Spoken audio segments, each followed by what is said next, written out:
Hello everyone, welcome back to all exam Himachal. तो हम discuss कर रहे हैं प्रीवियस ईयर क्वेश्चन पेपर की इंपॉर्टेंट सीरीज जो आने वाले सभी एग्जामिनेशन के लिए मोस्ट इंपॉर्टेंट है।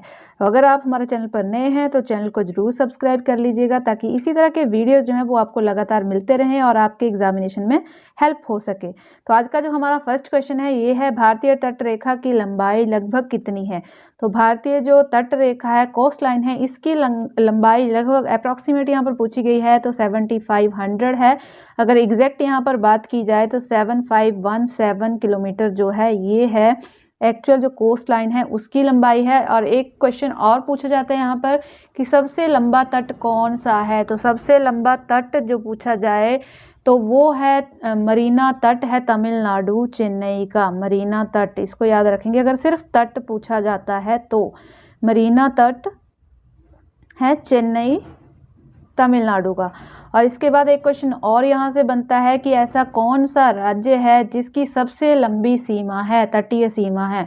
तो गुजरात ऐसा राज्य है जिसकी सबसे लंबी जो है तटीय सीमा है गुजरात की है। और सबसे छोटी पूछी जाए तो सबसे छोटी जो तट रेखा वाला राज्य है वो है गोवा। तो 4-5 क्वेश्चन यहाँ से आपके क्लियर होते हैं। सबसे छोटी तट रेखा वाला राज्य गोवा है, सबसे बड़ी तट रेखा वाला राज्य गुजरात है, और सबसे बड़ी तट रेखा किसकी है, कौन सी है। तो मरीना तट जो है वो सबसे लंबा तट है, कहाँ पर है, चेन्नई तमिलनाडु में है। तो यहाँ से इतना आपको पता होना चाहिए इस क्वेश्चन से। नेक्स्ट है, संविधान के मौलिक ढांचे के सिद्धांत को किस मामले ने जन्म दिया था। तो ये इंपॉर्टेंट केस था, केशवानंद भारती मामला है। ऑप्शन बी इसका बिल्कुल सही हो जाएगा। तो क्या था ये, संविधान का जो 24th जो अमेंडमेंट थी उस पर विचार करते हुए जो कोर्ट था उसने ये निर्णय दिया था कि जो विधायिका अनुच्छेद 368 जिसमें कॉन्स्टिट्यूशनल अमेंडमेंट की जाती हैं, संविधान संशोधन किए जाते हैं जिस आर्टिकल के अंदर, तो इसके तहत संविधान की जो मूल संरचना है उसको नहीं बदला जा सकता है। तो ये पूरा केस था, तो ऐसा कोर्ट द्वारा डिसीजन दिया गया था उस टाइम। नेक्स्ट है, किस सिख गुरु ने अमृतसर शहर की स्थापना की थी। तो अमृतसर शहर की जो स्थापना है गुरु रामदास जी द्वारा की गई थी। ऑप्शन यहाँ पर बी बिल्कुल सही हो जाएगा, जो सिखों के 4th गुरु थे इनके द्वारा की गई थी। गुरु नानक देव जी कौन थे, ये सिख धर्म जिन्होंने शुरुआत की थी, सिख संप्रदाय की फाउंडर थे ये। नेक्स्ट है, गुरु अर्जुन देव। गुरु अर्जुन देव कौन थे, इसके बारे में भी आपको पता होना चाहिए। तो गुरु अर्जुन देव ने क्या किया था, हरमंदिर साहब का निर्माण करवाया था। और गुरु गोबिंद सिंह जी कौन थे, तो गुरु गोबिंद सिंह जी 10th जो गुरु थे, सिखों के 10वें गुरु थे, और इन्होंने खालसा पंथ की स्थापना की थी 1699 में। तो इन चारों के बारे में आपको इतनी नॉलेज होनी चाहिए। नेक्स्ट है, गोवा को सर्वप्रथम अपना उपनिवेशक किसने बनाया था। तो सबसे पहले गोवा पर अधिकार किया गया था पुर्तगालियों द्वारा। तो पुर्तगालियों द्वारा ही इसको अपना सबसे पहला उपनिवेशक बनाया गया था। नेक्स्ट है, चित्तौड़गढ़ में कीर्ति स्तंभ या विजय स्तंभ किसने बनाया था। इंपॉर्टेंट क्वेश्चन है, इसको बनाया गया था राणा कुंभा द्वारा। इंपॉर्टेंट क्यों है वो बता देती हूँ। 1437 में क्या हुआ था, एक युद्ध हुआ था राणा कुंभा और मालवा के सुल्तान जो महमूद खिलजी के बीच में, जो सारंगपुर में हुआ था। और सारंगपुर में इन्होंने सुल्तान महमूद खिलजी को जो था वो हरा दिया था। और इस विजय के उपलक्ष्य में ही इन्होंने विजय स्मारक के रूप में ये चित्तौड़ में जो विख्यात विजय स्तंभ है इसको बनाया था। और इसके साथ साथ जो ये क्या थे, राणा कुंभा क्या थे, कौन थे, तो राणा कुंभा मेवाड़ के राजा हुआ करते थे और इन्होंने कुंभलगढ़ का प्रसिद्ध किला बनवाया था। और इसके साथ ही जो कुंभा थे उन्होंने चित्तौड़गढ़ का दुर्ग चित्तौड़गढ़ का जो दुर्ग का आधुनिक निर्माता भी जो है इनको कहा जाता है। इंपॉर्टेंट है, राणा कुंभा को चित्तौड़गढ़ दुर्ग का आधुनिक निर्माता भी कहा जाता है। ये इंपॉर्टेंट फैक्ट है इनके बारे में। नेक्स्ट है यहाँ पर, कामरूप किस राज्य का पुराना नाम है।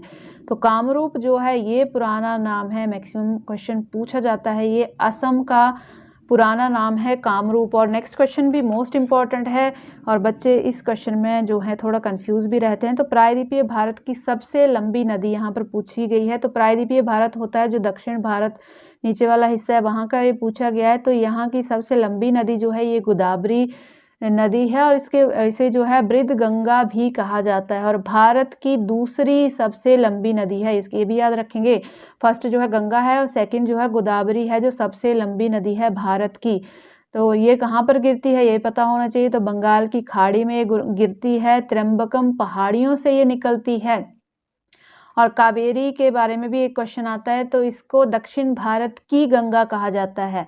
ये दक्षिण भारत गंगा है और ये दक्षिण भारत की गंगा है। यहाँ मेनली डिफरेंस है, दक्षिण भारत की गंगा ये है और बृहद गंगा इसको कहा जाता है। बूढ़ी गंगा या बृहद गंगा से गोदावरी को जाना जाता है और दक्षिण भारत की गंगा से कावेरी को जाना जाता है। तो ये मेनली डिफरेंस है दोनों के बीच में, ये आपको यहाँ पर पता होना चाहिए। नेक्स्ट यहाँ पर क्वेश्चन है, विश्व व्यापार संगठन मोस्ट इंपॉर्टेंट क्वेश्चन है और हमीरपुर बोर्ड का फेवरेट क्वेश्चन भी है।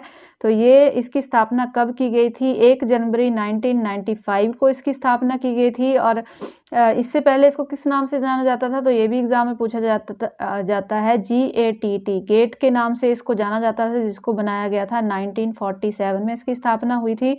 और अब इसको WTO वर्ल्ड ट्रेड ऑर्गेनाइजेशन के नाम से जाना जाता है। और इसका जो सबसे लास्ट में जो सदस्य बना है वो भी पूछ लिया जाता है। तो अफगानिस्तान जो है 2016 में शामिल हुआ है वर्ल्ड ट्रेड ऑर्गेनाइजेशन में। तो ये आपको याद रखना है, सबसे लास्ट में अफगानिस्तान जो है इसमें शामिल हुआ है। नेक्स्ट है, बनारस हिंदू विश्वविद्यालय की स्थापना किसने की थी?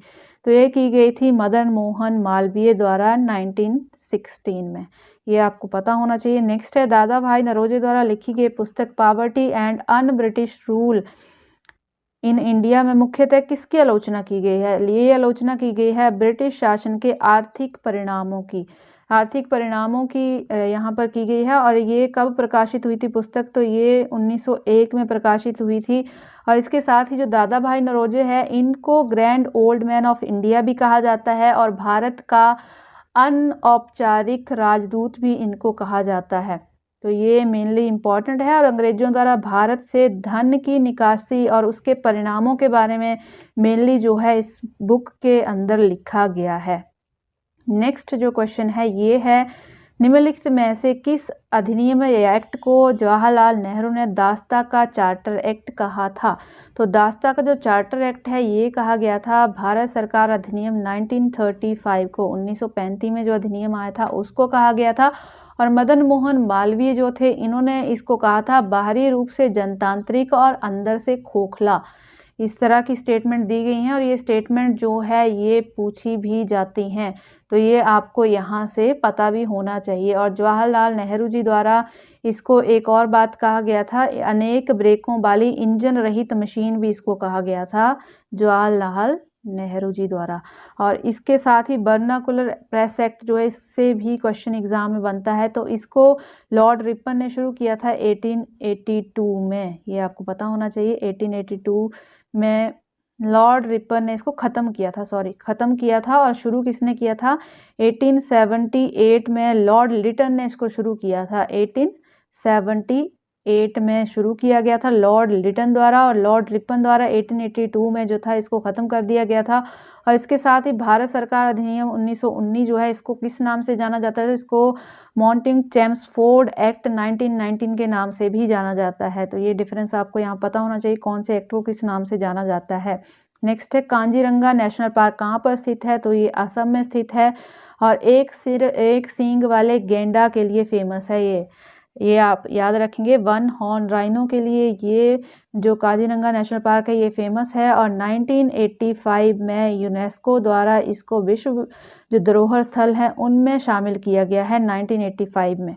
नेक्स्ट क्वेश्चन भी असम से ही रिलेटेड है। भारत में सर्वाधिक चाय का उत्पादन कहाँ पर किया जाता है? तो असम में ही किया जाता है और इसको टी कैपिटल ऑफ इंडिया के नाम से भी जाना जाता है। T capital of India Assam को कहा जाता है। वर्ष 1998 में सूडान और अफगानिस्तान में ऑपरेशन इनफाइनाइट रीच किस देश ने चलाया था? तो अमेरिका द्वारा ये ऑपरेशन चलाया गया था। और क्यों चलाया गया था? तो ये एग्जैक्ट डेट है इसकी 20 अगस्त 1998 को अफगानिस्तान के अलकायदा के ठिकानों और सूडान के अल शिफा की जो फैक्ट्रीज़ हैं वहाँ पर जो अमेरिकी क्रूज़ मिसाइल के हमले किए गए थे, उनको ये कोड नेम जो था दिया गया था।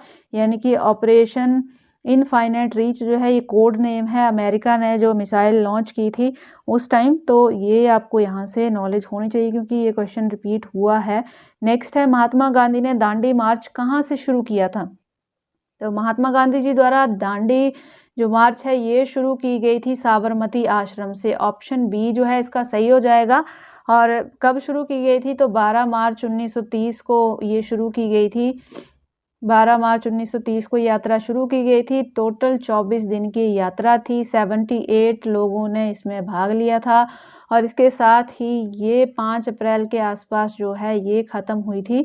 और कितने किलोमीटर की यात्रा की थी ये भी पूछा जाता है, तो 240 मील, अगर मील में आया होगा तो 240 मील की यात्रा की थी। और किलोमीटर में देखें तो 360 किलोमीटर, 360 किलोमीटर है और 240 मील के आसपास ये यात्रा की गई थी। और नमक कानून को इन्होंने तोड़ा था, ये आपको पता होना चाहिए, नमक कानून को इन्होंने तोड़ा था। तो ये है दांडी यात्रा के बारे में पूरी इन्फॉर्मेशन। तो आज हमने इंपॉर्टेंट क्वेश्चन डिस्कस किए हैं जो आने वाले एग्जाम के लिए बहुत ज़्यादा ज़रूरी हैं।